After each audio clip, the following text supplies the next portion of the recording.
Hello friends, જય શ્રી કૃષ્ણ। તો આજે મમ્મી અને મોટા મમ્મી બંને થઈને તમને આખા વર્ષ માટે ચોખાની પાપડી કઈ રીતે બનાવાય તે શીખવાડશે। અને આ રીતે તમે પાપડી બનાવશો ને તો પાપડી તમારી એકદમ સફેદ રહેશે અને તળવા તાણે પણ બિલકુલ લાલ નહીં થાય। તો અહીંયા આપણે એક તપેલું લેવાનું છે અને તેમાં 2.5 લીટર પાણી મૂકવાનું છે ગરમ કરવા। તો ઢાંકીને તે ઉકળે ને એટલું ગરમ પાણી કરી લેવાનું છે। તો અહીંયા 1 કિલો જે પાપડીના ચોખા આવે ને તે લીધા છે અને તેની સામે આપણે 250 ગ્રામ મેંદો લીધો છે। તો અહીંયા માપ આપણે 1 કિલો ચોખાનો લોટ અને 250 ગ્રામ મેંદો લેવાનો છે અને હવે આપણે બંને લોટને ચાળી અને મિક્સ કરી લેવાના છે। તો આપણે બંને લોટ ચડાઈ અને મિક્સ થઈ ગયા છે અને આ બાજુ આપણું પાણી પણ ઉકળી ગયું છે। તો આ રીતનું એકદમ બબલ્સ આવે ને એ રીતનું ગરમ કરી લેવાનું। તો હવે તેમાં આપણે 2 ચમચી સફેદ તલ, 2 ચમચી આખું જીરું પાટલી વેલણથી વાટેલું અને અહીંયા આપણે એક મોટી ટેબલ સ્પૂન આવે ને તે લીધી છે। તો 1 ચમચી આપણે મીઠું નાખવાનું છે અને આપણે જે રેગ્યુલર ઘરમાં ચમચી યુઝ કરતા હોય તે 2 ચમચી થશે અને તમારી પાસે ટેબલ સ્પૂન ન હોય ને તો 2 ચમચી મીઠું ઉમેરી દેવું અને 1 ચમચી આપણે મરચી પેસ્ટ ઉમેરવાની છે અને મરચી આપણે તાજી વાટેલી લેવી એટલે કલર સારો આવે। તો ફરીથી આપણે પાણીને ઉકળવા દેવાનું છે। તો અહીંયા આપણે પાપડ ખાર લીધો છે જે કરિયાણાની દુકાને આસાનીથી મળી જાય છે। તો આ પોચો ગાંગડો આવે ને એ ટાઈપનો આવે છે। તો પાપડ ખાર પણ આપણે 1 ટેબલ સ્પૂન લેવાનો છે અને ચમચીથી માપો તો રેગ્યુલર જે ઘરમાં ચમચી યુઝ કરતા હોય તે 2 ચમચી લેવો। તો અહીંયા તમારે 2 ચમચી મીઠું અને 2 ચમચી પાપડ ખાર નાખવાનો, પણ પાપડ ખાર આપણે પહેલાં નથી નાખવાનો। તો હવે તમે જોઈ શકો છો કે પાણી આપણું એકદમ સરસ ઉકળી ગયું છે। તો પાણી આ રીતનું ચોળું મારે ને એ રીતનું રાખવાનું અને પછી તેમાં આપણે પાપડ ખાર ઉમેરવાનો છે અને પાપડ ખાર ઉમેરીને ઝાઝી વાર નથી રહેવા દેવાનું અને બાજુના ગેસ પર પણ પાણી ગરમ કરવા મૂકી દીધું છે અને એ પાણી તમારે એક્સ્ટ્રા અડધા લીટર જેટલું ગરમ કરી જ લેવાનું અને તેમાં આ રીતનો ઉફાણો આવે ને ત્યાં સુધી જ રહેવા દેવાનું। તો સોડા નાખ્યા પછી ઉભરો આવે ને એવું ઉકળવા દેવાનું અને આ રીતે 2 વાર ઉભરો આવી જાય ને એટલે પછી ગેસ બંધ કરી દેવાનો।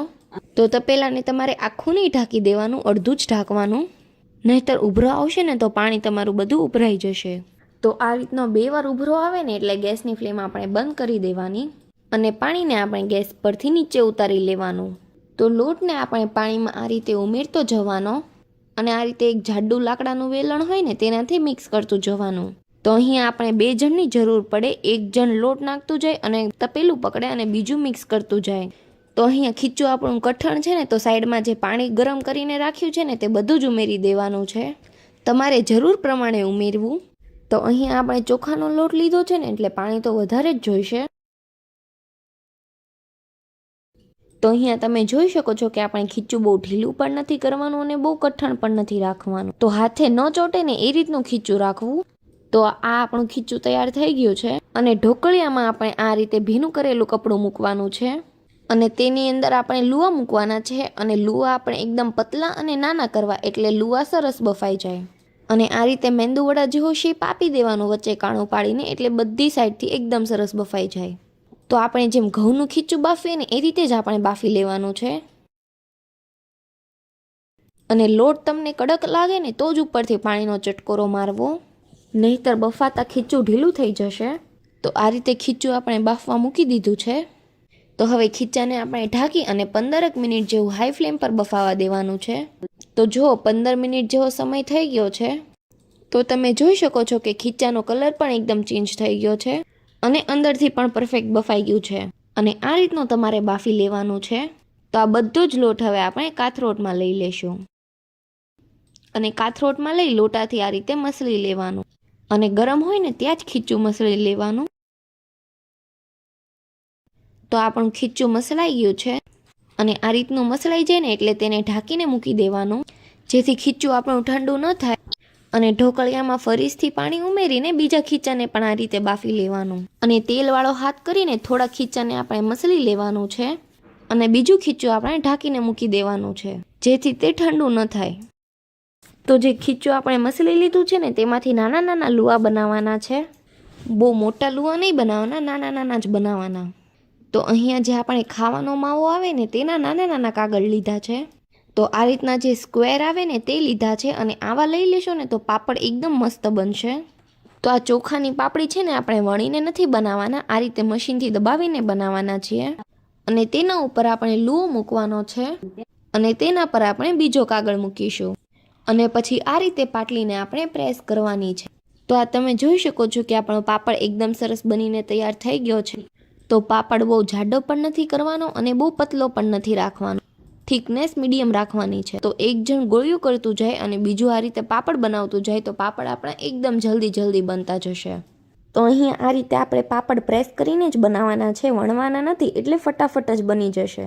અને તમારી પાસે આ લાકડાનું મશીન ન હોય પણ પહેલાંનું પૂરી બનાવવાનું મશીન હોય ને તો તે પણ ચાલશે. તો 2 જ મિનિટમાં આપણા 8 થી 10 પાપડ બની ગયા છે. તો અહીંયા એક આ રીતની સાડી પાથરી દીધી છે અને તેના પર પાપડ સુકવતા જવાના છે. અને આ રીતે પાપડ આપણે ઊંધો નાખી અને કાગળને ઉપરથી લઈ લેવાનો અને આ પાપડ આસાનીથી દબાવાઈ જશે. તો આ લોટ તમારે બહુ કઠણ પણ ન હોવો જોઈએ અને બહુ ઢીલો પણ ન હોવો જોઈએ, એ રીતનો જ રાખવાનો. અને આ પાટલીમાં બધા જ પાપડ એક સરખા જ બને છે અને એક પણ બાજુથી જાડો કે પતલો નથી થતો. તો તમારે આ રીતના જ બધા પાપડ બનાવી લેવાના અને ખીચું તમારે ઠંડુ નહીં થવા દેવાનું અને ગરમ હોય ત્યારે જ પાપડ બનાવી લેવાના, એટલે પાપડ તમારા બહુ જ સરસ બનશે.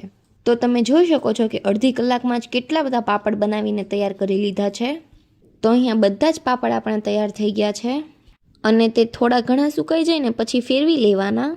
અને કલાક પછી તમે જોઈ શકો છો કે પાપડ આપણા આ રીતે વળવા લાગ્યા છે અને પાપડને પછી ફેરવો ને તો પણ ચાલે. તો પાપડ આખો દિવસ રહ્યા ને તો બીજા દિવસે આ રીતના સુકાઈ ગયા છે. તો હવે બધા જ પાપડને આપણે ભેગા કરી લેવાના અને તેને આપણે તડકામાં સૂકવી દેવાના. અને પાપડને તડકામાં સૂકવી લીધા છે અને તમે જોઈ શકો છો કે એકદમ કડકડિયા થઈ ગયા છે. તો આપણે આખા વર્ષ માટે સ્ટોર કરીએ છીએ ને એટલે તેને તડકે સુકાવા દેવાના, એકદમ ક્રિસ્પી થઈ જાય ને ત્યાં સુધી. તો અત્યારે તમને એમાંથી 2 થી 3 પાપડ તળીને બતાવું છું.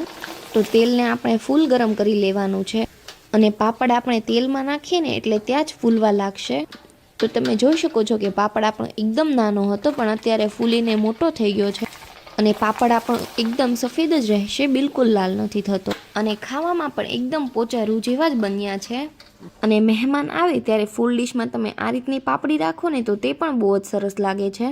અને આ રીતે નાના પાપડ બનાવશો ને તો સ્ટોર કરવામાં પણ બહુ ઇઝી રહેશે, કેમ કે નાનો ડબ્બો હશે ને તો પણ બધા પાપડ સમાઈ જશે.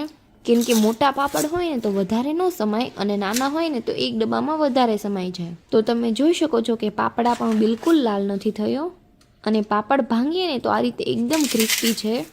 અને તમે આ વર્ષે આ રીતે ચોખાની પાપડી એકવાર જરૂરથી ટ્રાય કરજો, તમને બહુ જ ભાવશે. અને જો તમને આ પાપડીની રેસીપી ગમે તો વિડીયોને લાઇક કરજો, શેર કરજો અને અમારી ચેનલને સબસ્ક્રાઈબ કરી દેજો.